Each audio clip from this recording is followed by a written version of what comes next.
皇妹，赶紧下跪！你这个骗子！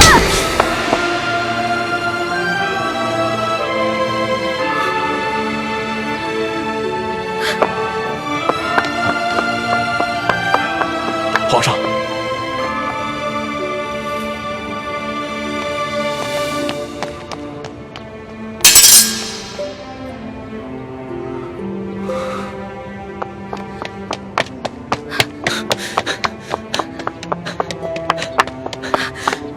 你给我站住！你给我放开！你就是个混蛋，你就是个无赖！你吃了雄心豹子胆了！你不仅敢打朕，还骂朕是骗子无赖！你本来就是骗子，本来就是无赖！你知不知道你现在说的每一句话都够砍你100次头了？砍吧，反正现在鳌拜已经被你制服了，留着我这颗猪脑袋也没什么用了。好，你不怕死是吧？那你哥哥呢？你知不知道你打了朕要被诛9族的？好啊，你先是利用我，现在利用完了对吧？我没有价值了，你就知道欺负我，砍我的头，还要诛我9族，有你这样欺负人的吗？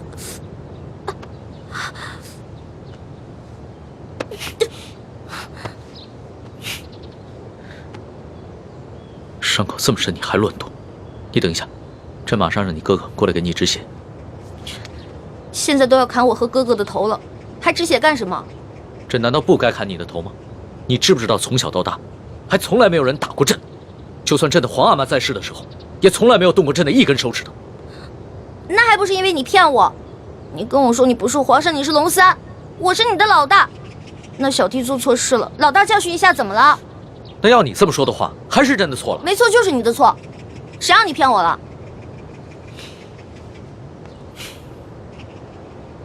不过龙小弟，你不会真的要砍我跟我哥哥的头吧？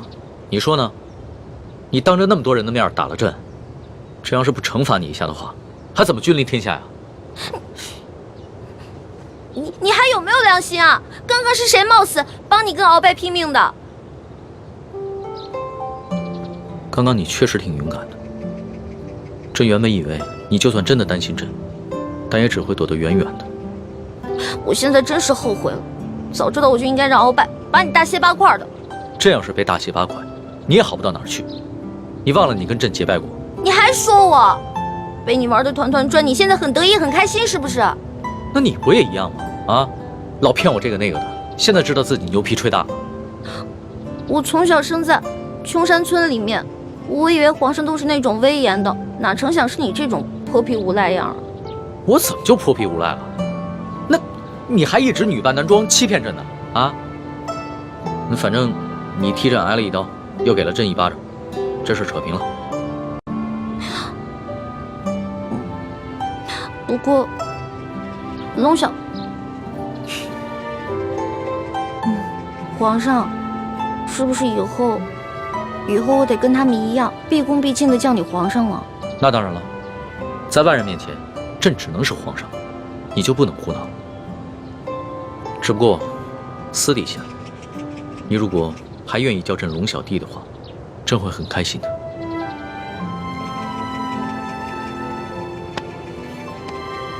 是不是疼死了？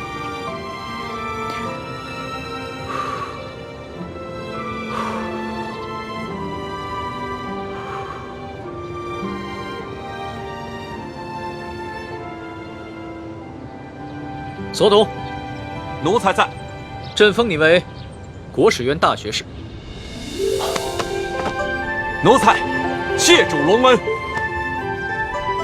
还有你的那些属下，护驾有功，全部每人晋升1级，赏白银1000两。谢皇上，奴才遵旨。皇上万岁万岁万万岁！平身吧。这。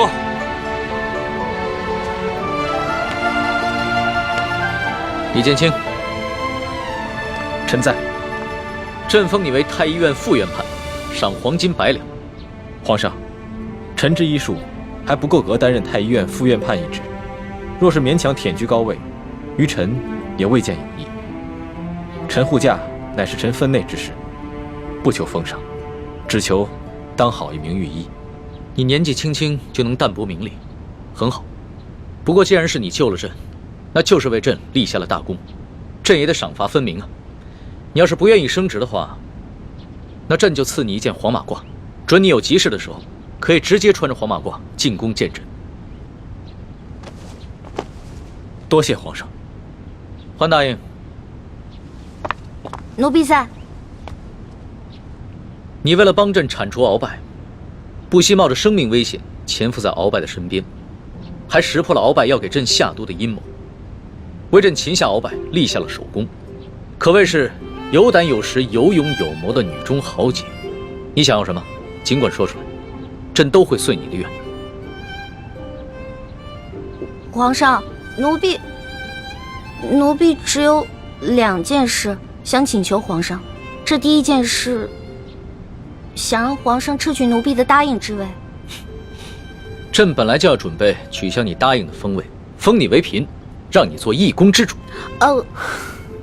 皇上误会了，奴婢不是嫌答应的封位太小，而是奴婢只想做一个小小的宫女。为什么？因为奴婢的满八旗身份是鳌拜帮我伪造的，之前为了迷惑鳌拜，所以皇上给奴婢封了一个答应之位。可是现在鳌拜已经就擒了呀，所以奴婢也没有必要再假意的做皇上的后宫嫔妃了。这有什么的？朕早就想过了，找一个八旗的宗亲认你做义女，赏你们李家一个满八旗的身份就是了。其实这跟吉起也没什么关系。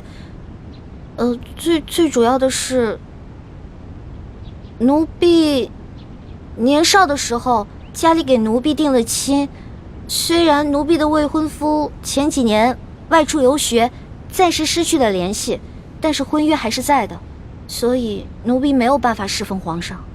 你的意思是，将来有可能还是要出宫，去跟你的未婚夫完婚？这大清朝跟历代历朝都是一样的，推崇信义为先，这婚约自然也要遵守，所以奴婢就不能侍奉皇上，希望皇上成全。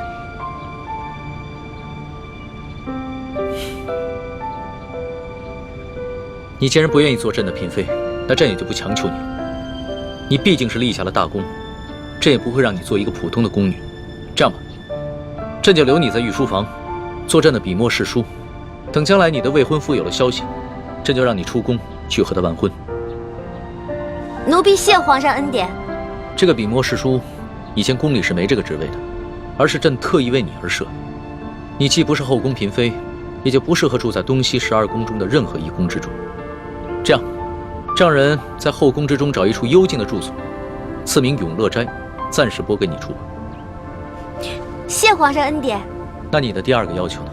我第2个要求很简单，奴婢知道皇宫里有一个宝库，里面有好多奇珍异宝，奴婢想进去转一转。你还真是个小孩心性。好，朕准你了，准你去宝库逛一逛，顺便挑拣自己喜欢的宝贝，就当是朕给你的赏赐。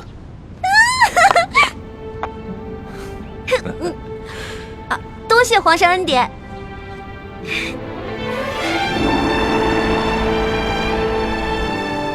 石叔姑娘，哇，请。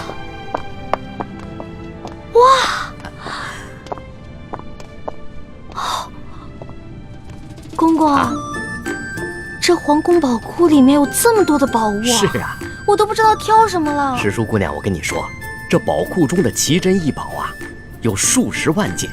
姑娘喜欢哪一件，告诉我，我来帮你选。李公公啊，你可知道皇上为何让我来选宝物啊？这个不知道，但是我知道，如今姑娘可是皇上身边的大红人呐。我在这宫中已经30-40年了，还是第一次看到奉旨到宝库中来选赏赐的事情啊。来，这皇上啊，让我来挑宝物啊，实际上是给我下了道密旨，是让我来这儿找铜匣的。哎，但是这事儿除了皇上知道，只有你我知道，不许告诉第4个人啊。奴才明白，姑娘你放心，我在这宫中当差好几10年了，就一样好处，嘴巴紧，从来不乱讲话。这个好，继续保持啊。好，走，我带你去看看册子啊。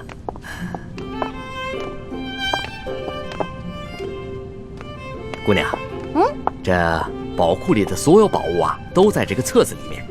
我们看看这个铜匣。这个是铜匣的，你看看，这个宝库里的铜匣呢，一共有174件，不知姑娘想要哪一件啊？李公公啊，这个铜匣呢？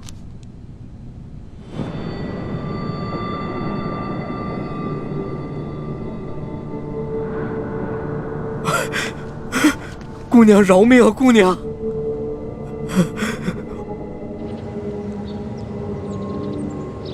什么？铜匣被鳌拜拿走了？李公公说大概3个月前吧，这个鳌拜呢私自拿走了一个铜匣，还叮嘱他不能告诉任何人。我去登记册上看到铜匣的形状，应该就是我们要找的那个。恐怕不是鳌拜私下拿走的，是李公公亲自拿去献给鳌拜的。这个李公公现在还不知道我们已经知道了他是鳌拜的内奸，所以他在言语中呢为自己脱罪遮掩。哎，朱哥哥，我可听了你的话啊，没有揭穿他。你刚才说什么？3个多月前，那不正是义父告诉我们铜匣秘密的时候吗？难道鳌拜也知道了铜匣的秘密，所以抢先一步拿走了铜匣？可是鳌拜怎么知道铜匣的秘密呢？难道我们明珠谷出了奸细？奸细？我觉得会不会是鳌拜觉得那个铜匣很顺眼，自己比较喜欢，就顺手拿走了呢？环美，这么大的事情，我们不能存在侥幸心理。皇宫的宝库中有数10万件的珍宝，鳌拜偏偏选中了铜匣，一定是铜匣的秘密泄露了。那也就是说，咱们明珠谷有内奸了，那怎么办啊？眼下之计，只有想办法到鳌拜府上拿到铜匣，在暗中通知师傅们排查谷中所有人，找到奸细。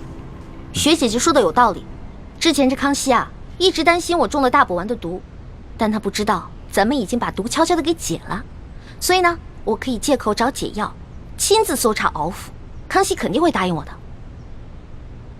环美，康熙一直对你言听计从，就连你之前打了他一巴掌，他也饶恕了你。但是，你千万不要被他的柔情蜜语所迷惑。朱哥哥，哎呦，你在其他事上都挺大气的，怎么这件事上这么小气呢？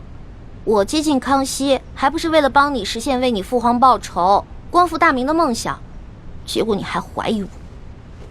对不起，环美，是我想多了。也不知道为什么，我心里总是不踏实。等我们拿到了铜匣，一起撤出紫禁城，再也不要见康熙了，好吗？怎么？你不愿意啊？哎呀，说实话啊，在这皇宫里呢，有最大的老大罩着我，想吃什么吃什么，想玩什么随便挑，这种感觉还真让我轻飘飘的。我还想多享受几天呢。你呀，哎呀，好了，我只是把我自己内心的话说出来而已嘛。为了不让你生气，我保证等找到铜匣以后，跟你们一起撤，行了吧？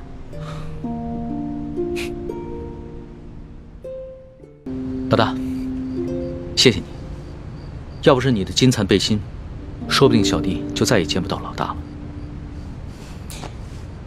哎呀，这个金蚕背心我穿着也没什么用，我跟这世上的人无冤无仇的，也没有人想害我。倒是你，虽然高高在上，所有人都对你很恭敬，指不定多少人想害你。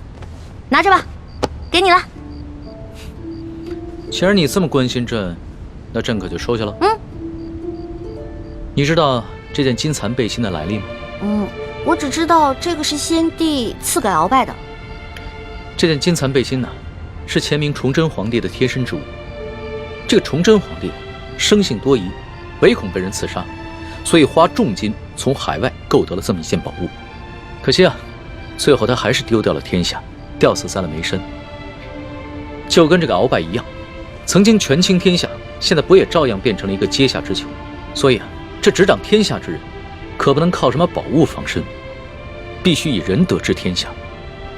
只有天下太平，这做皇帝的才会太平。龙小弟，你这一本正经说话的样子，还真像个皇帝啊！什么叫像个皇帝？朕本来就是个皇帝。是，而且朕会说到做到。哎呀，老大，你怎么了？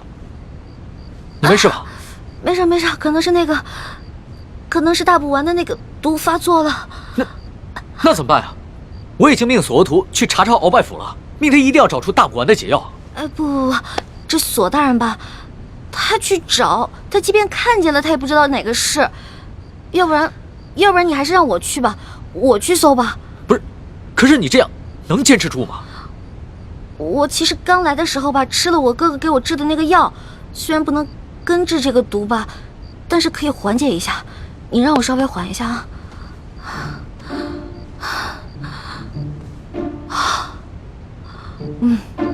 好多了，应该没问题了。行吧，那你就赶紧拿上朕的金牌去鳌拜府查吧。老小弟，如果我去搜的时候看到一些金银财宝，我能不能顺便带走点儿？老大，你在宝库里边挑了那么多宝贝，还不知足啊？钱是个好东西嘛，多多益善啊。你呀，真是个小财迷。所以，龙小弟，你这话是答应了？啊，谢谢龙小弟。这样，等我发了大财以后，一定带你去京城第一酒楼吃顿好吃的，行不行？好，就这么定了。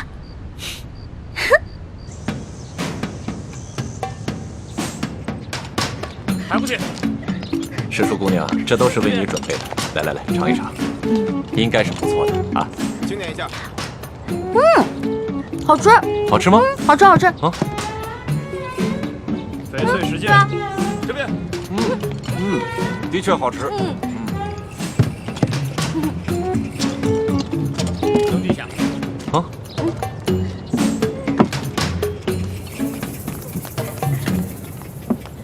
表姨父，这是查抄的物品清单，您过目。啊。这大补丸的解药，府中里里外外、上上下下都搜了个遍，还是未能找到。这怎么能行啊？大补丸解药是最重要的东西啊！皇上说了，掘地3尺也要找出来。继续搜。是，卑职这就亲自带队再去搜一遍。快去。你走。这。师叔姑娘，这是查抄的物品清单，您长长眼，过目。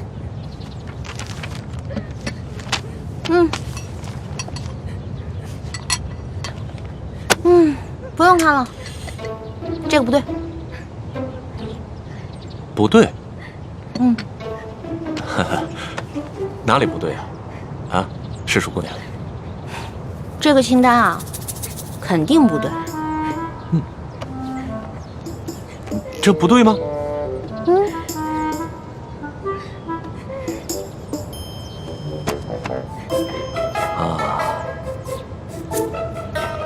好，师叔姑娘，咱们能不能借一步说话？好啊。走。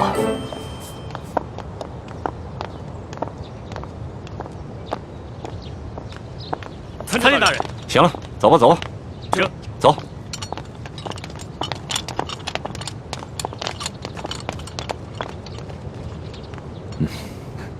索大人，有什么话您就直说吧。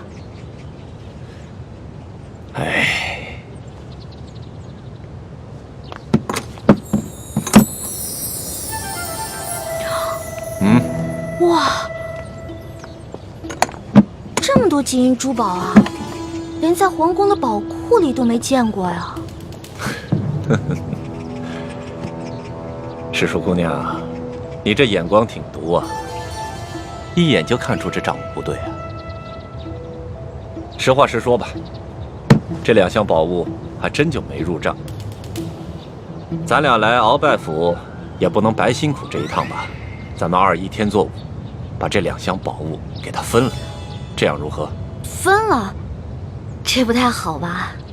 这有什么不好的啊？这皇上命咱们俩来查抄这鳌拜府，其实就是想赏咱们俩一个发财的机会，这你都不懂吗？那也是，咱就别跟皇上客气了。是啊，那咱跟皇上客气什么呀？啊？那这样，一会儿你找个人啊，帮我把这箱抬到永乐斋去。没问题啊，这个包在我身上，你就不用担心了啊。那世淑姑娘，这些账目可对了？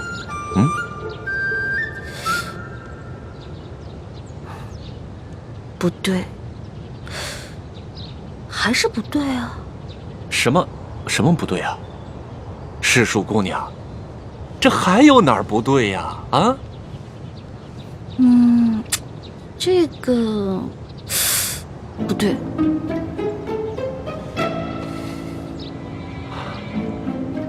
行，你厉害。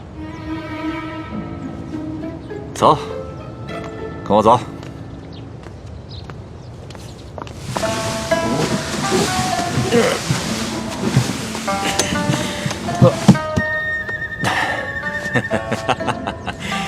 哎呀，世淑姑娘，这是我藏的最后一箱的宝物了，啊，没入账的宝物了。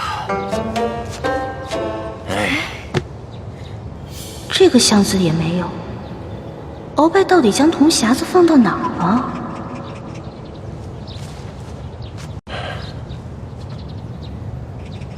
世淑姑娘，这最后一箱宝物，我本来是要留下来，孝敬其他王公大臣的。你想啊，咱俩捞到了这查抄鳌拜府的肥差，这朝里多少眼睛盯着咱俩也不能不懂规矩啊，是不是？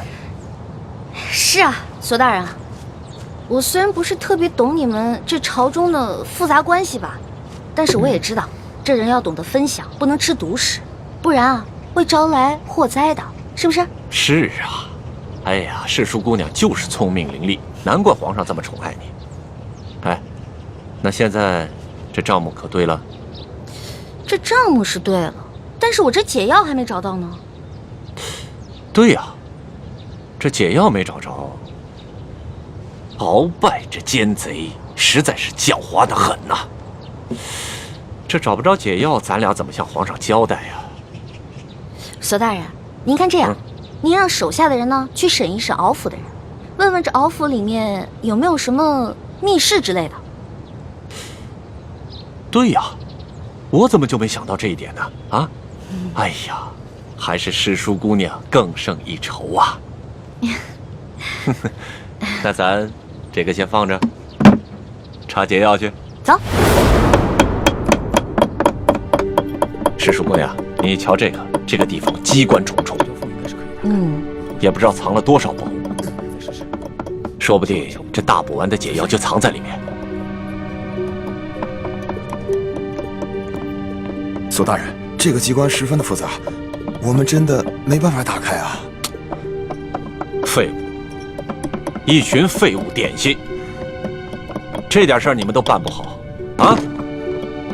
我告诉你们，再给你们一个时辰，如果你们再打不开，我把你们这没用的手给剁下来。我剁下来知道吗？我知道，我们开。索大人，消消气啊！我觉得他们打不开，跟您站在这儿也有关系。您想啊，您站在这儿，他们紧张啊，紧张肯定打不开。要不然您看这样行吗？您到外面啊歇息歇息，喝个茶，我来看着他们。还真说不定啊。那行，那就麻烦世淑姑娘帮我先盯着点。好嘞。啊，你们听好了啊，一切都听世淑姑娘的安排。是。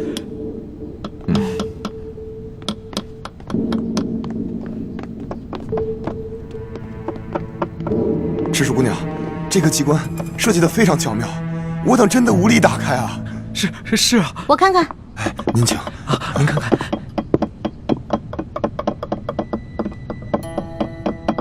哎，世淑姑娘，你也会开机关啊？嘘，小声点啊，这事儿不能声张。这个机关我要是开不了的话，你俩手可就保不住了啊！是，我们不说。我这笑是开不开的话，千万别怨我啊！不会，能开。来，你请。您请。天灵灵地灵灵，保佑我一定要开啊！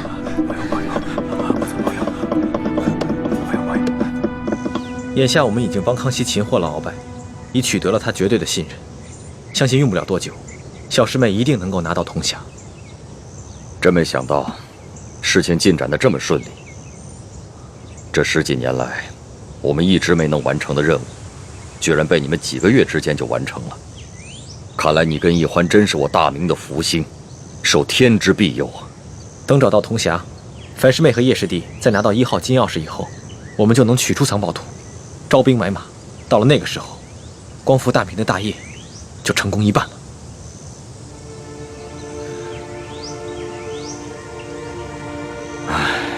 怎么了，义父？有件事情藏在我心里已经很多年了，我现在告诉你，你也要把它藏在心中，不能告诉任何人。义父，请讲。孩儿定当守口如瓶。你可知道，我为何让你们活捉孙福？为了清除逆党，同时追查二哥四星的下落。那你可知道我为何要急于见四星？二哥四星乃是义父的亲生儿子，当年曾随义父出生入死，立下过汗马功劳。现在二哥下落不明，义父下定决心寻找他，当然是出于父子人伦，人之常情。我急于找到四星，并不仅仅是因为父子情深。你可知，那镶着玛瑙的第2号金钥匙，当年就在我的手上。当时我为了掩护先帝逃亡，自知必死，就把那金钥匙交给了四星。义父是说，那2号金钥匙随着二哥不知所踪了。当年我本有机会救我的妻女，但你就把太子交给我，你的座位让给晋王妃。陛下，万万不可！就你和皇后，快登车吧。臣已经为臣妻备好了马车。父王，你竟然让母妃和妹妹另列马车，马上就到。刚刚陛下明明让母亲上车，你却不让。你明明知道我三贵马上就要破城了。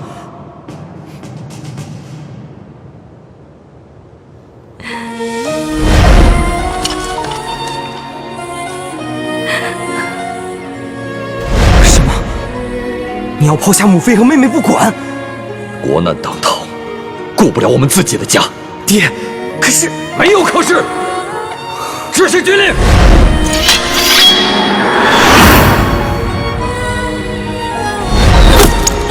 娘，小妹，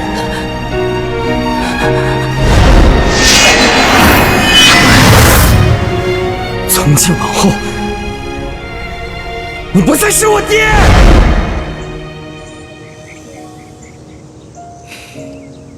这么说来，现在我们手上只剩下了延平王的3号金钥匙。就算找到了铜匣和1号金钥匙以后，也都于事无补了。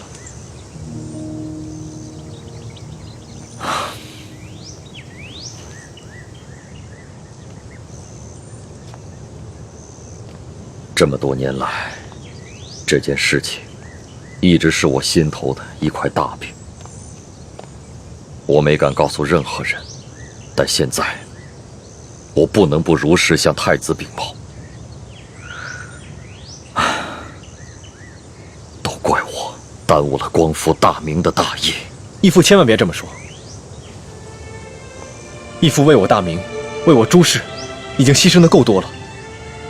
义父，等我们找到铜匣和1号金钥匙以后，我们再一起寻找二哥的下落。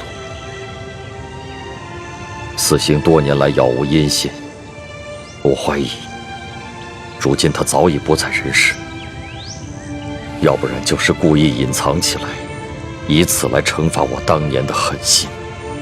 义父，我们一定会找到二哥的，而且我相信，总有一天，他会理解你的苦衷，而苍天定会庇佑我大明。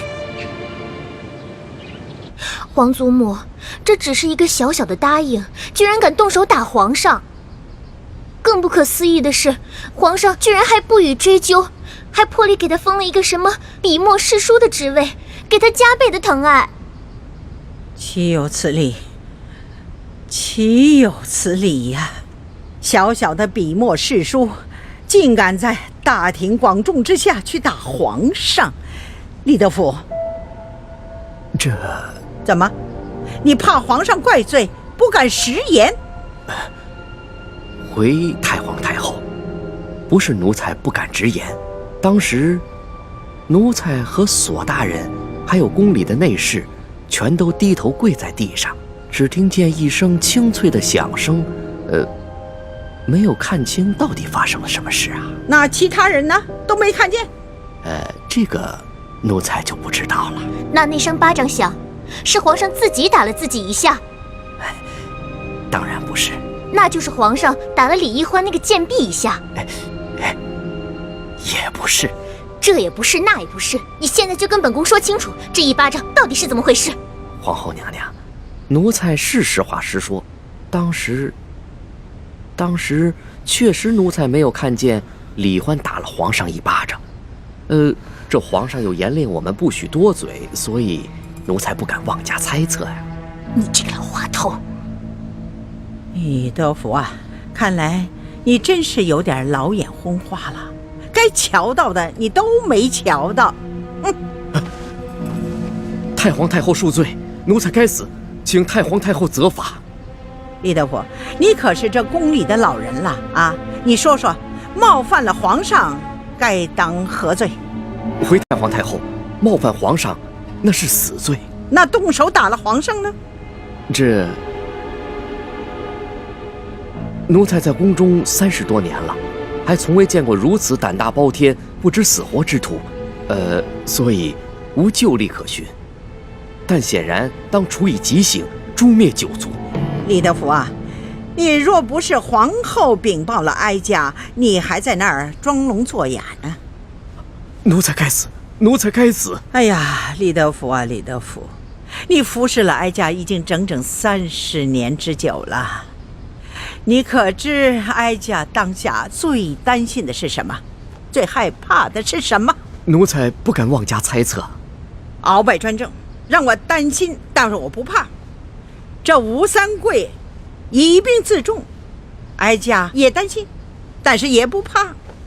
哀家最怕的是这宫里头再出现一个像董鄂妃这样的狐妹子，怕会毁了皇上，毁了我大清江山呐！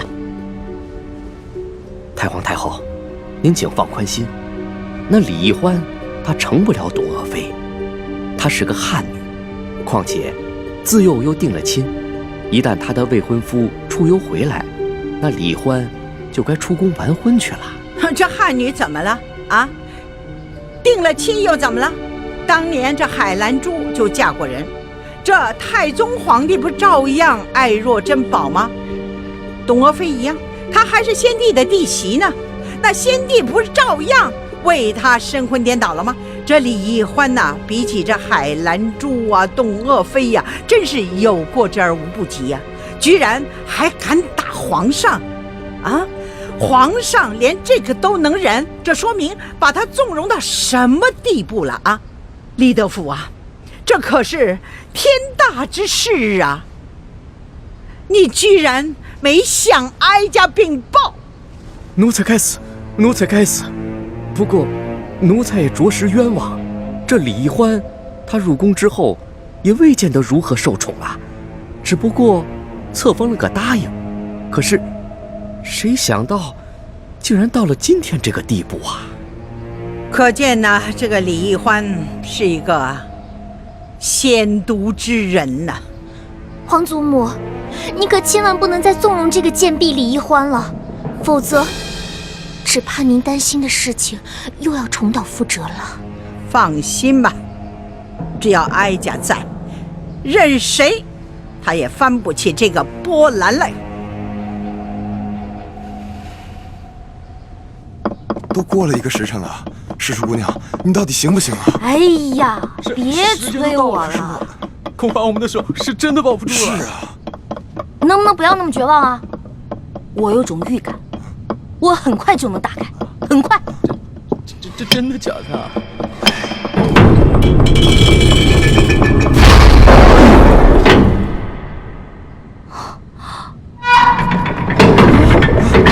这个时辰了还没打开吗？我打开了，我打开了！世叔姑娘，你可太棒了！哎，世叔姑娘，真是没想到，你居然会开机关呐，太了不得了！走，不是，赶紧休息一会儿。我不会开机关，我是之前皇上不是安排我在鳌拜府当卧底吗？我看见过几次。照葫芦画瓢，您看捣鼓了1个时辰才给捣鼓开。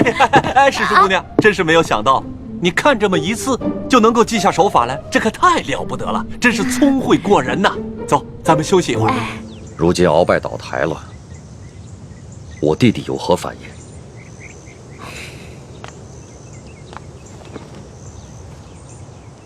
叔父应该是受了鳌拜大补丸的控制，所以未必是真心在为鳌拜办事，不过是为了保全性命，成了鳌拜的内奸。眼下鳌拜被关进了天牢，没有把他供出来，我们也没有揭穿他，所以康熙也未曾怀疑过他。眼下他在宫里的日子，也算是风平浪静。那，如果我向他表明身份，以你对他的观察，他是否会认我这个亲大哥？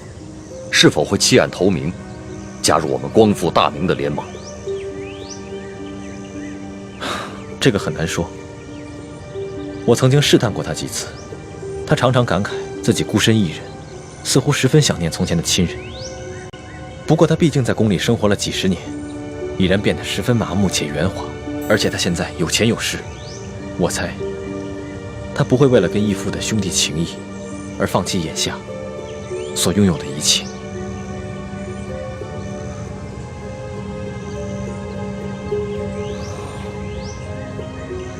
好吧，那就再慢慢观察观察。哎，世叔姑娘，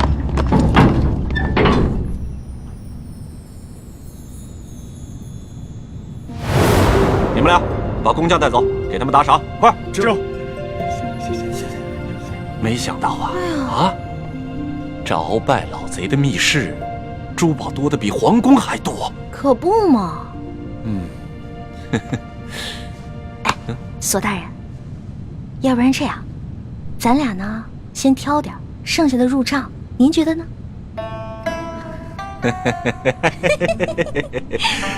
这和世叔姑娘一起办案，真是太开心了。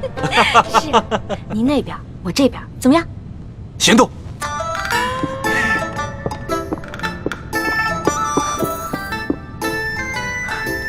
真是皇天不负有心人，我终于找到你了。哼，朱哥哥，看你以后还好意思骂我笨。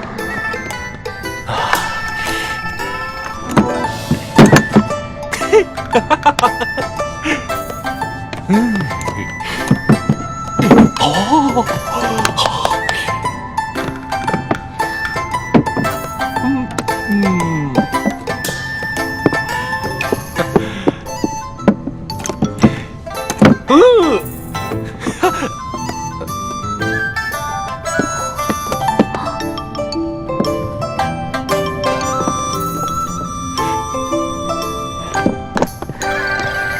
哎，世叔姑娘，你这就挑好了？当然了，再多挑点吧。哎，不了不了，我挑的已经够多了。索大人，您再接着挑点呗。我呀，哎呀，我想起来了，不对呀。怎么了？这大补丸的解药还没找到呢，怎么跟皇上交代？那您要不要再带着手下人继续看看？您看这天色不早，我挑的已经够多了，我先撤了。好嘞，那我送你出去。来来，谢谢索大人。慢点，慢点，慢点。好好好。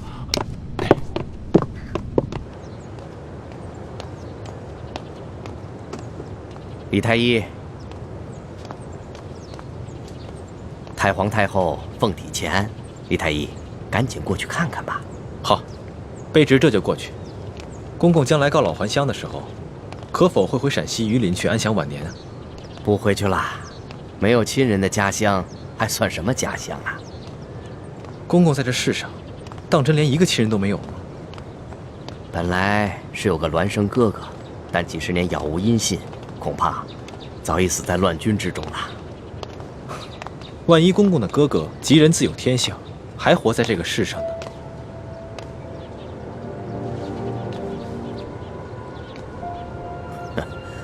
怎么可能呢？在这世上，怎么可能有那么好的事呢？啊，快走吧，太皇太后还等着呢。看来，他还是很渴望亲情的吧。如果义父出面与他相认，他一定会很惊喜吧。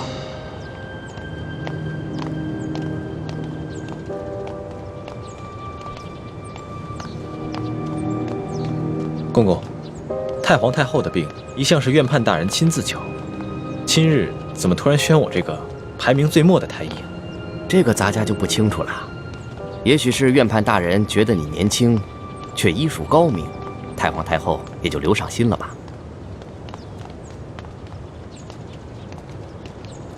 公公，这好像不是去慈宁宫的路吧？太皇太后不在慈宁宫，你别多问了，跟咱家去就是了。公公，太皇太后宣我瞧病，不会是有别的什么事吧？看在咱们同乡同姓的份上，能否告知一二？你多心了，你刚刚才救了皇上，太皇太后也许是想赏赐你呢。多谢公公。走吧。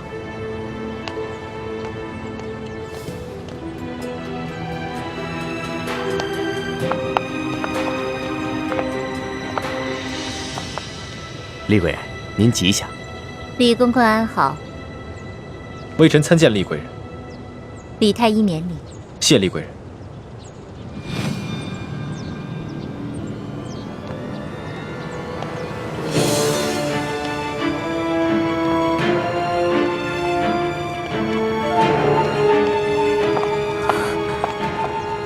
师父，大师兄出事了，我去永乐宫通知医患。你千万要沉住气，不得忘不得已，不要暴露自己的身份，知道了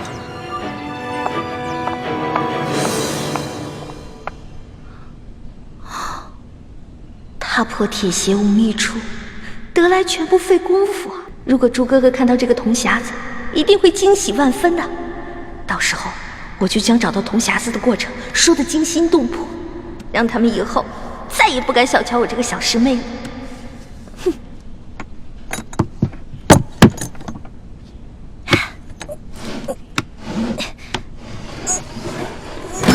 一欢，谁？一欢，快去救大师兄，快啊！啊！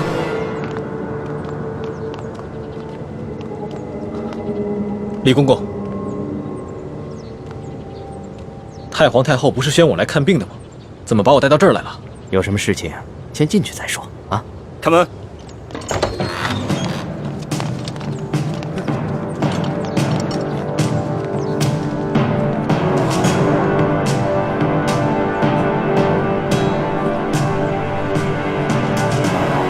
李公公，这到底是怎么回事？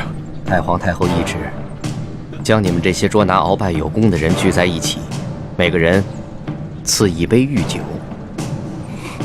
龙小弟，我求求你去救救我哥哥，还有那些工人吧！他们犯了什么错？他们不就是看我打了你一巴掌吗？可是，他们就要因此失去自己的性命吗？这不公平啊！朕已经吩咐过所有人守口如瓶了，没想到还是传到了太皇太后的耳朵里去了。现在太皇太后已经下了懿旨，朕也不好公然对抗她的权威啊。太皇太后的权威，难道比那些人的性命还要重要吗？太皇太后要维护的是皇权的威严，这是紫禁城有很多规矩，不仅这里的大小奴才要遵守，连朕也必须得遵守。祸是我闯的，跟他们没有关系。之前打了你一巴掌，你打我吧，打我多少下都行。你别闹了，你以为这是小孩子过家家呀？现在做什么都来不及了，太皇太后不会放过你的。等她处理完你哥哥那些人，就会轮到你了。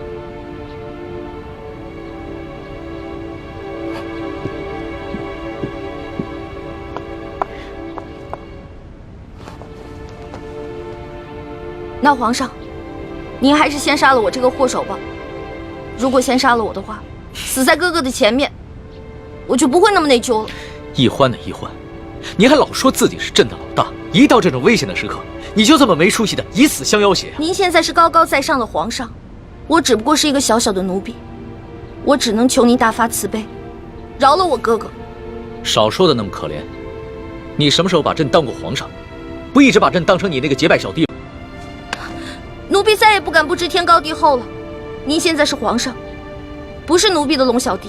皇上，之前都是奴婢错了，要罚你就罚奴婢吧。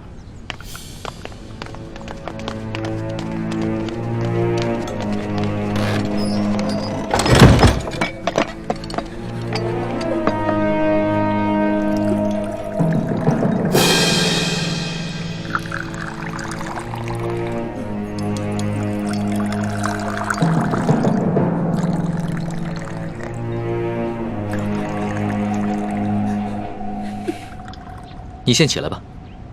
我不起。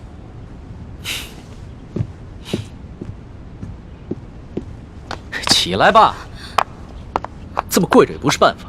皇上，我求求您了，您能不能去救救他们呀？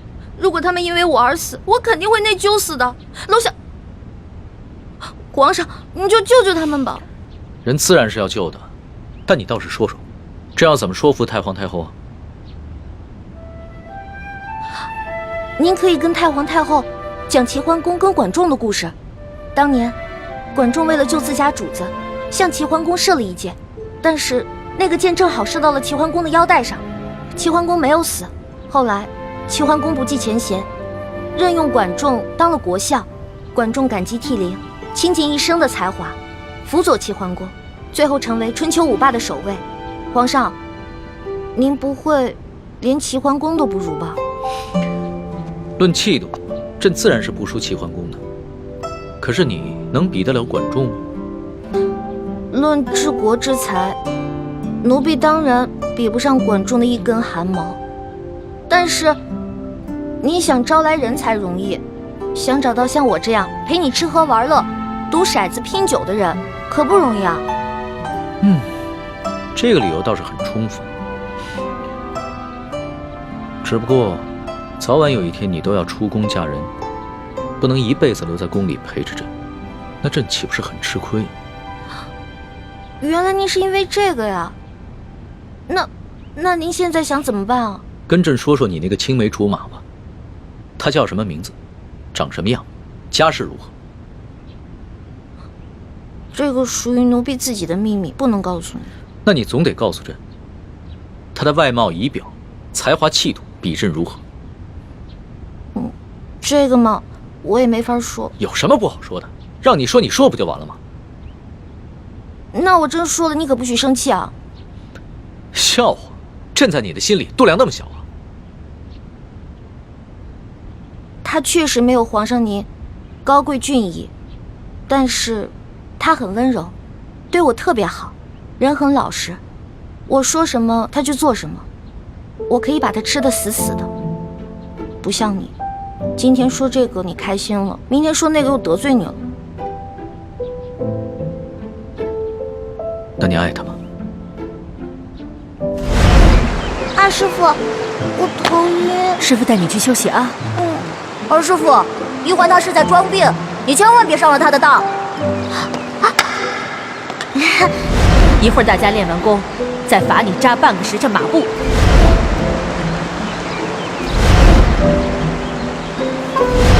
玉环妹妹，你别生我的气了好吗？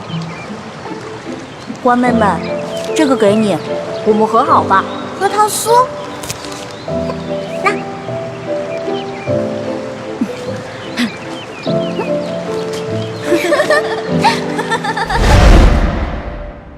哎呀，皇上现在都什么时候了，您还说这些闲话？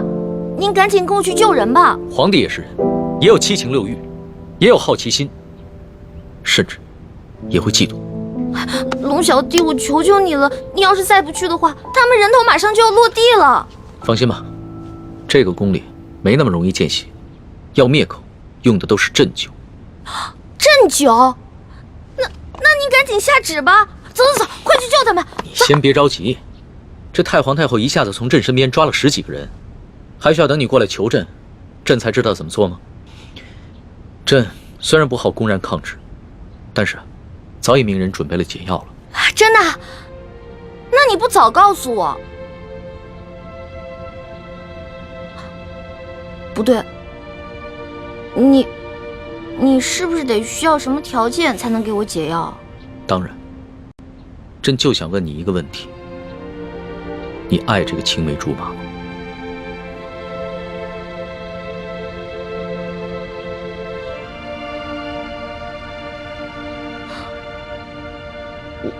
我不是不告诉你，说实话，我也不知道。我只知道，我们是青梅竹马，从小他就对我特别的好，以后我肯定是要嫁给他的。至于爱不爱，我自己心里也不清楚。哎呀，好了，我现在回答完了，你可以跟我去救人了吧？等一下，朕还有一个问题。你怎么那么多问题啊？你有话快说，有屁！皇上，您问吧，您快点问。你爱朕吗？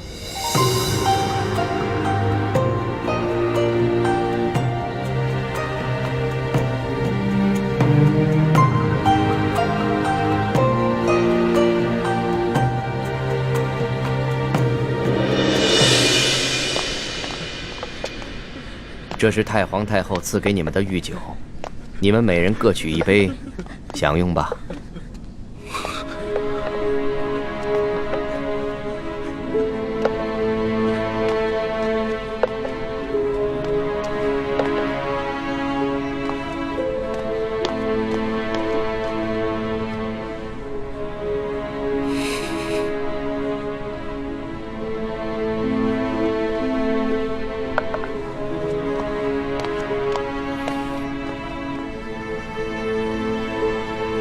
这酒有毒。姑姑饶命！姑姑饶命！李公公，太皇太后为何要赐毒酒给我们？咱家也没有办法。事到如今，我就让你们做个明白鬼吧。都怪你们的运气不好，看到了不该看的场面。李公公，我们什么都没看到，不明白你在说什么。还请您帮我们向太皇太后求个情，饶了我们大家吧。咱家没有这个面子，更没有这个胆子。这太皇太后的懿旨既然已经颁下来了，谁都救不了你们了。这毒酒，你们喝也得喝，不喝也得喝。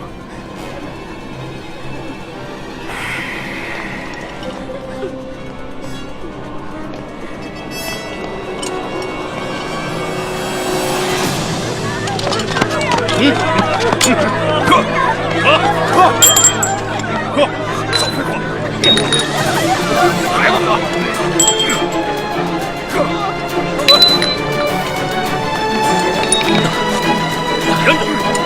李公公，我有重要的话要跟你说。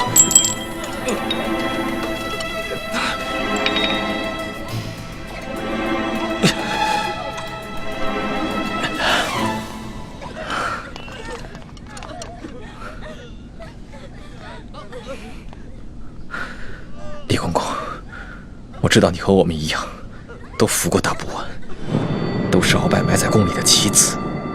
今天，你若不救我和这些宫人，那么你的秘密，我也不会再替你保守了。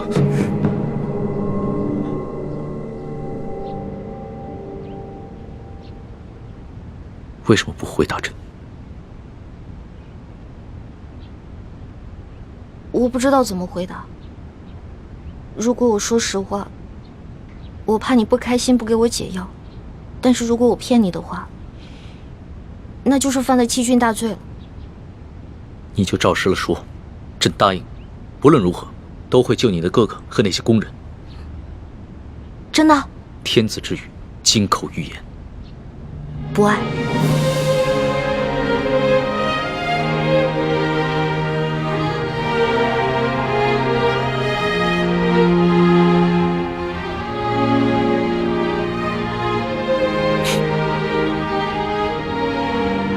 字说的真干脆，丝毫不顾及朕的感受。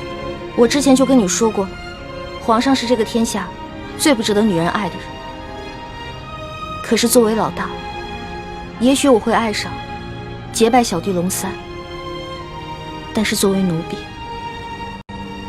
我永远都不可能爱上皇上。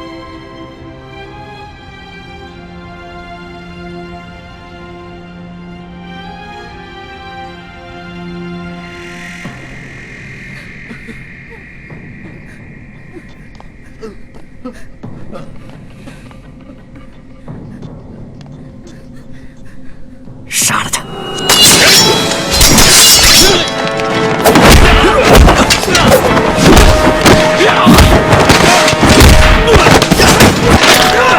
李德福，想不到你要杀我灭口！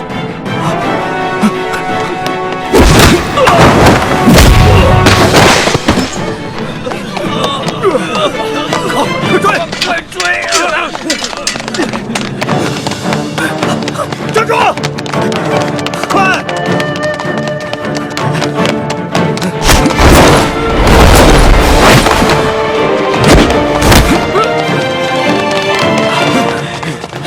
李太医，你杀了我，你也活不了。李德福，你别以为杀了我就没有人知道你是鳌拜的内奸了。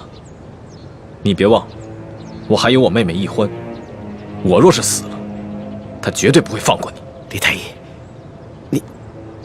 你我都是同乡又同姓，我本来是想照顾你的，可是太皇太后这懿旨一下来，我们这些做奴才的，除了照办还有别的办法吗？我救了皇上的性命，又助皇上擒拿鳌拜，立下大功，太皇太后怎么可能不分青红皂白，就要置我于死地？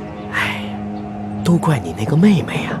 仗着皇上对她的宠爱，她就无法无天。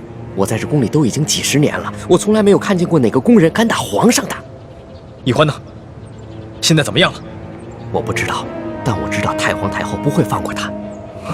李太医，你先把我放了，继续替我保守秘密，让我去向太皇太后求情，我尽量求情，你看怎么样？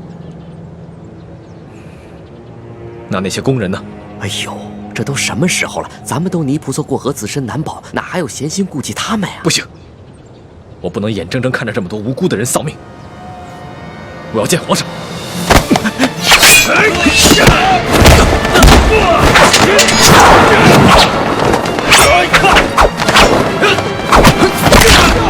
住手！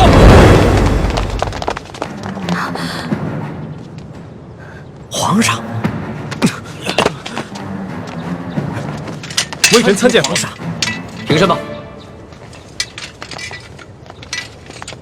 李太医，朕赦你无罪。你现在马上和索额图去解救那些中毒的工人。微臣遵旨。这，快！李德福，这差事你办的可真是用心呢。皇上恕罪。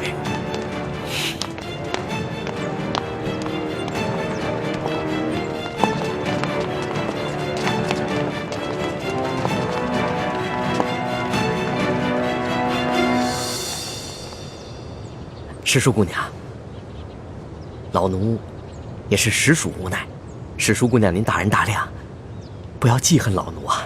中堂大人，公公有礼了，宫中一切可好？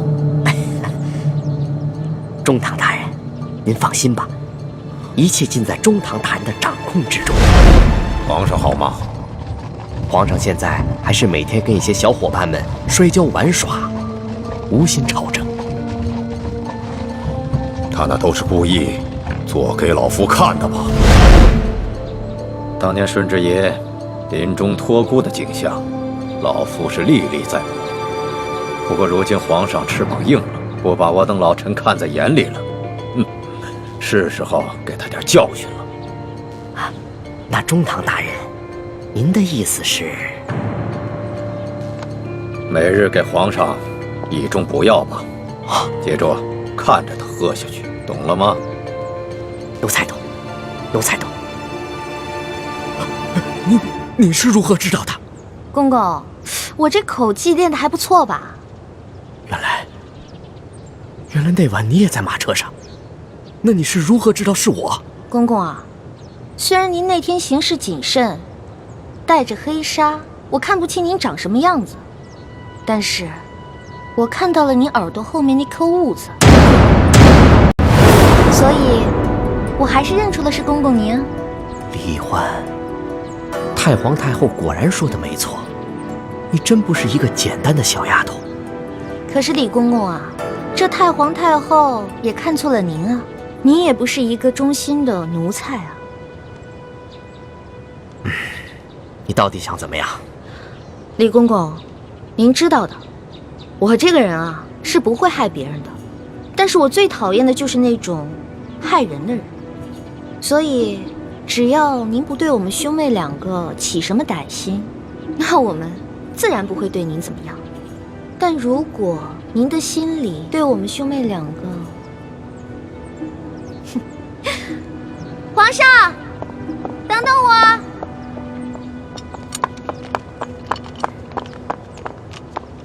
龙小弟，谢谢你啊。其实就算你不求我，我也要救那些宫人们。虽然这会让太皇太后特不高兴，但是朕已经擒下了鳌拜，真正亲政，朕必须坚持己见。不过这个李公公实在是太讨厌了，向太皇太后告密的人肯定是他。这个朕怎么会不知道呢？但是李德福10岁就进宫了，侍奉过3代君王。太皇太后对他十分宠信，打朕小的时候，就是由他把朕的一举一动汇报给太皇太后，这已经是惯例了。就算朕有不满，也无可奈何呀。没想到皇上也有这么多的无可奈何啊。当皇上无奈的事情多着呢。对了，大补丸的解药你搜到了吗？我哥哥还没有完全的研制出来，估计这个鳌拜是想彻底让我和哥哥给他陪葬了。那怎么办？这鳌拜虽然已经擒下，但他毕竟是3朝元老，他的一生功过十分复杂，朕还没有想好怎么处置他呢。而且他的性子十分桀骜，无论如何，他都不肯交出大补丸的解药。龙小弟，我是你老大，自古啊，吉人自有天相，没问题的我。